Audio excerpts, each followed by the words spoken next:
Hi, it's Laura with Following the Paper Trail, and it's What's Up Wednesday for July 7th. Hope everybody had a happy and safe 4th of July weekend. For those here in the U.S., we were freezing on 4th of July, and now we're in the 90s. Be careful what you wish for. We're cooking, just like so many others in the rest of the country. Anyway, what I have to show you today is a little fuchsia flower.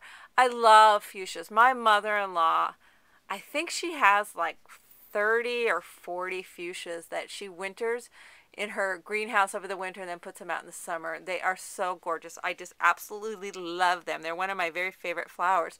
So I wanted to make one out of paper. And this one is one that will dangle on some of that leaf ribbon.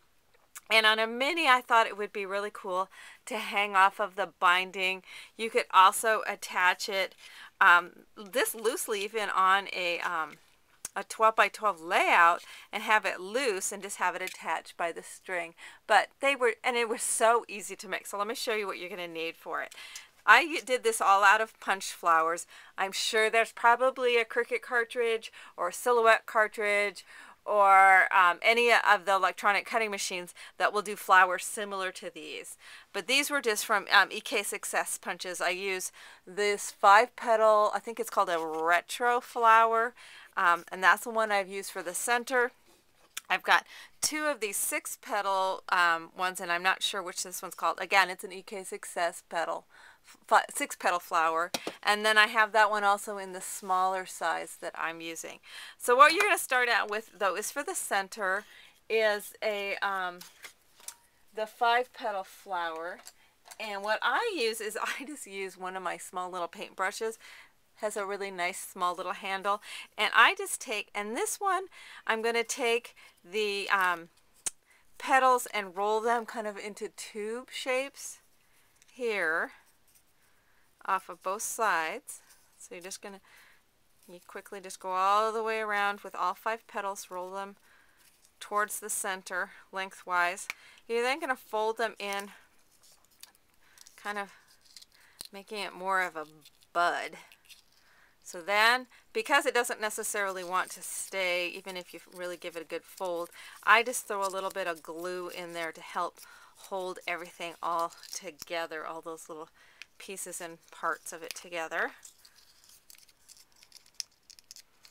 So just a couple of little dabs of glue. Of course my glue is not working for me. I should have done this beforehand.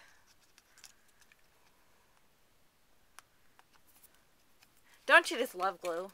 And it only does this when I have others watching. If I'm sitting here by myself, it wouldn't do this at all. Whoops, that's not a little bit of glue, that's a lot of glue. It's one of those heat on the brain. That's my problem. That's what I can blame it on. Too hot on my brain. Alright, so got a little bit of glue on there. That'll help hold it. So then I'm going to take the next layer. I'm going to be taking this brighter one, and these, I just want them to curl in just a little bit. So I'm just taking the ends, curling those. And, you know, anything, a dowel, anything, those bamboo skewers, those work really good. Kind of have to adjust the curl, the amount of curl on these petals. And then I'm going to take this guy, which is still popping open a little bit, and I'm going to stick him in the center with a glue dot. And I use these a little bit larger ones because it stays all together. And he just goes down right smack dab into the center. I'll add some more glue to it after I've got them all together. So at this point it looks like that. Then I'm going to take another one in a little bit darker purple, and I'm just barely going to curl just the very tippity tip ends of this one. And then this one I'm also then at the center going to just give it a slight, you might even want to move your kind of slide your paintbrush handle a little bit, but making sure those tips do curl up, because that's kind of how the petals do. So then I'm going to fold the petals down. So this is going to go around this, and you just want those petals to offset but you also want them to stick up a little bit. So again, I'm going to put another glue dot on.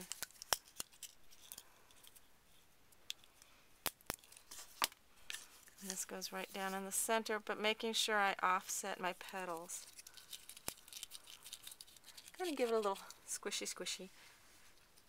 And then the smallest one, I'm again going to just roll those little petals up.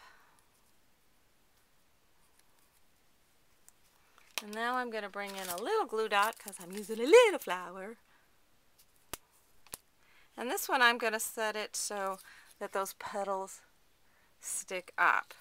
I've got another one of those done in green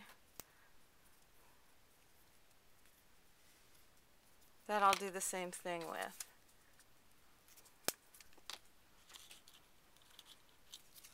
So there's my flower. Now you can get these little stamen things. I actually get these in some of my Prima flower packs. They come with some of these, but you can also get these in craft stores at in the floral department.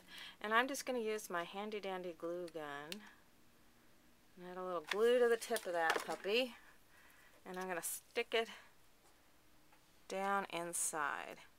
Now this fuchsia is a little bit more open than the last one, but I could go back in and close that bud thing down in the center, but I actually like this one kind of open.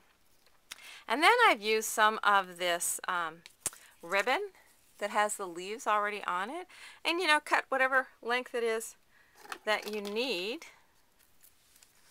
And then I'm going to I'm not going to glue it on this one right now, but just glue one of those leaves on there, and then that gives you a dangling fuchsia. It'd also be pretty, I mean, I think this would be cool as earrings. So, you know, has high potential to be a pair of earrings. It could also be just really pretty paper jewelry. You could put this on any home dec items, like if you wanted to make kind of a summery looking wreath or something like that. There's just all sorts of things you could, I think it would be really pretty on a 12 by 12 layout, or as I said, dangling off of the binding on a little mini. So anyway, here's some little fuchsias for you to add to your repertoire of flowers. So everybody have a great first week of July, and thanks a bunch for watching.